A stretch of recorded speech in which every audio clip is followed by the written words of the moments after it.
Shalom, brothers and sisters. I hope that you're doing well wherever you are. So, remember, there was a time I used to say that the future will turn its face to Africa. Africa will be a place where everyone will be looking up to, but at least economically. Why? Because there are certain advantages that have shown Africa have shown potential towards to them. And that's not just that.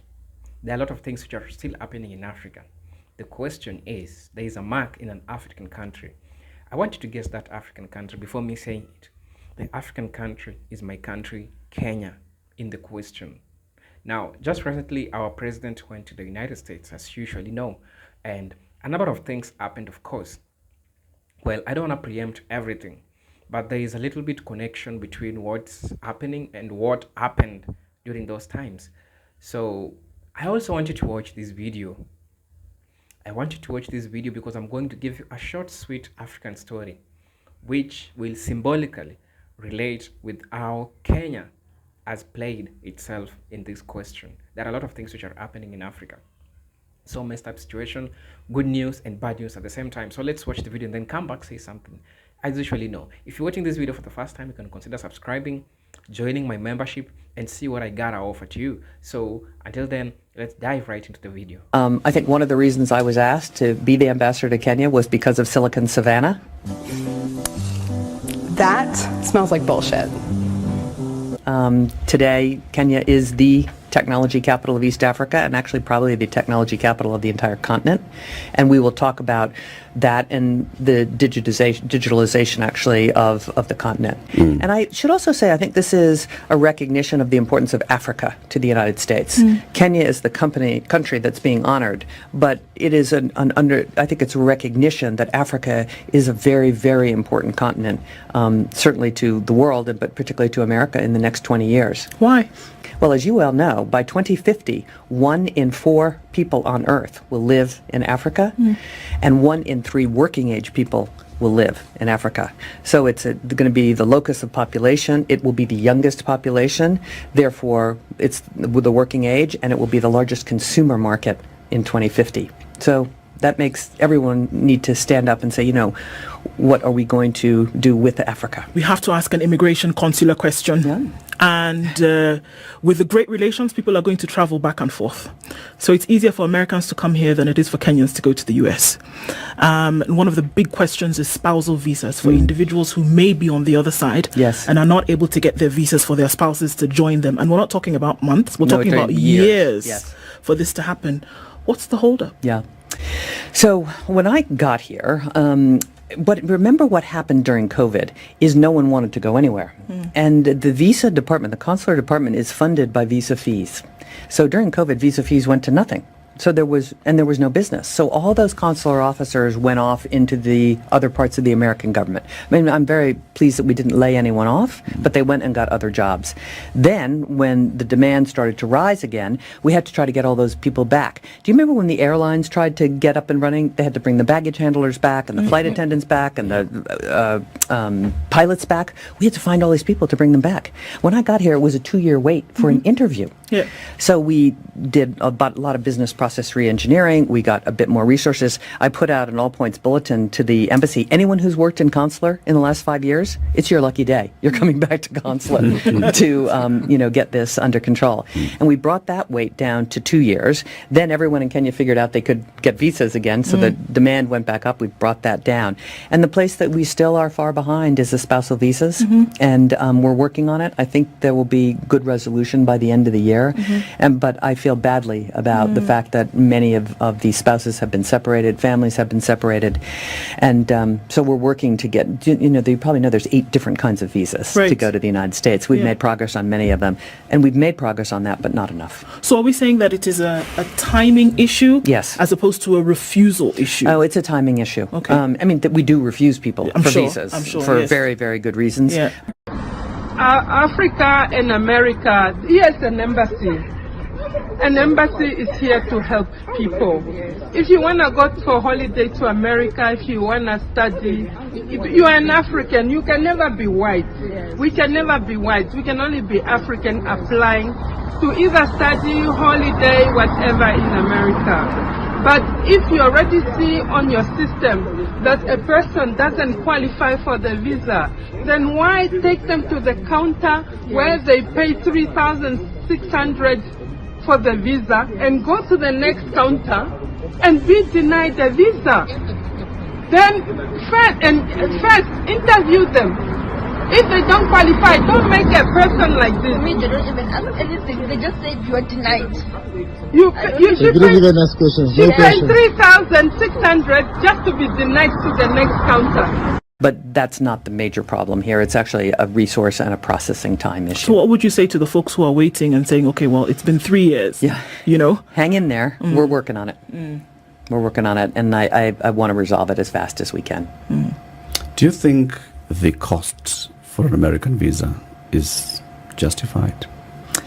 You know, I don't set those prices, and so it's hard for me to know. They do support, those vis-a-vis do support a very large organization and a processing capability. And I don't think I had an appreciation as a private American citizen not working in the State Department of the work, the very good work that the Consular Department does. It's a very difficult job. And, you know, you're seeing hundreds of people a day, you're trying to make decisions, and you're very aware of the cost of being wrong. The cost of being wrong, and letting in, for example, the 9/11 hijackers. It's a big problem. And so you have to be very thoughtful about, you know, trying to do the right thing, to be fair to people, to be responsive, to be customer service oriented. At the same time, you have to be very thoughtful. Right. About who you let in. Because what we hear, very many complaints of people who have applied for an American visa. Yeah. They have endured the long wait. Finally, they get the day to go to the embassy. And just few minutes, they get Yep. the wrong slip. Yeah. And that's it. Yeah. Their money, their time gone. Yes. Without adequate explanation as to why they're Yeah. not getting the visa. Yeah. So what do they need to improve on? So one of the issues is there room for an explanation, a better explanation instead of just giving somebody the slip? Yeah. And two, is there room for partial or full refund of the visa fee, application fee? There isn't room for a partial or full refund on the visa fee. That's just not the way the thing works. So, but it was a good try. Okay, I know I promised you the sweet African story. Maybe you've heard of the story, or maybe you've never heard of the story. So, once upon a time, in a village, I want you to think symbolically, figuratively, you know. So once upon a time, in an African village, there was this stubborn hyena. The stubborn hyena used to break into people's farms and eat the goats and the sheep. And so there was an alarm that if you see an hyena, kindly alert the villagers and let's stop it from continuing destroying people's, livestock. So that was this woman. This woman had a kid. And when this woman had a kid, it was during the day. It was a serious chase. The hyena was being chased. People were carrying clubs, some people were carrying panga, you call them machete. People were carrying a lot of weapons to fight this or to kill this hyena. So it happened that this woman was somewhere around his house. The hyena came to this woman, and the hyena told this woman, please, please, please, these people want to kill me. Please hide me. Please hide me. And remorseful the woman was, she hid the hyena. And when the villagers came and asked this woman, haven't you seen an hyena passing around here? And he said that, no, I didn't see the hyena. Cool. The villagers went. When the villagers went, the hyena came back. And after the hyena hiding, the hyena came out so angry. Guess what? The woman had this baby, and the hyena came to him and asked him, Mother, I'm so hungry. Do you have any food to give me? And the woman said, I don't have any food to give you. Well, the hyena said, what I'm going to do, I'm going to eat your baby. Try relate it with this situation. What do you think happened? Tell me what you think in the comment section happened. The same case, it's what happened with Kenya. A lot of African countries are against any deal with the USA, right? That's what people know. And of recently, Kenya is becoming so friendly to the US government, and is acting like a puppet. And when it's acting like a puppet, Most of African leaders are calling President Ruto out for the thing that he did. It began with Julius Malema. I saw Ibrahim Traore. I saw our own even Kenyans not happy with him supporting everything which is happening in Airi. And that being said, there's something which Kenyans are yet to lose. We yet don't know it's what, but we've been warned. But sorry, we're so sorry that our president doesn't understand this. And I don't think it's because he's been blinded by the trillions of money deal that he's having with the US. I don't know. But something is yet to happen to us, we African Kenyans. Remember, the US ambassador has just said it clearly that the future is in Africa. And the worst of it is that they are draining Africans who want to get out of Africa and maybe do business outside Africa or just develop themselves as citizens. A person gets money and wanna go to apply visa and everything, but the money is being eaten. They're selling people this lie. The money keeps on being eaten and they're funding themselves. And this also explains this thing that I always wanted to tell you. It explains the fact that USA is falling down economically because it's so ingrained into debt. It owes Chinese a lot of debt, you know. So they gotta find ways of making money. They gotta find ways of making money. And one way of making money is those people who are leaving Africa, going to the embassy, applying for the visa, paying to counter 1, paying to counter 2, paying to counter 3, just to reach on the last counter, being told that your visa have been rejected. Go back home, come again. They usually say some 1, 2, 3 mistakes. Go look for those papers, come back again, go to counter 1, start paying afresh, counter 2, counter 3, counter 4, reach the last counter, denied. And these people are being paid to do this. They are being paid to do this, guys. I don't know what's in hand for the fate of our country, Kenya. I just don't know what's in fate for our country, Kenya. But all I know is that there is so much potential in African youths. There is so much potential.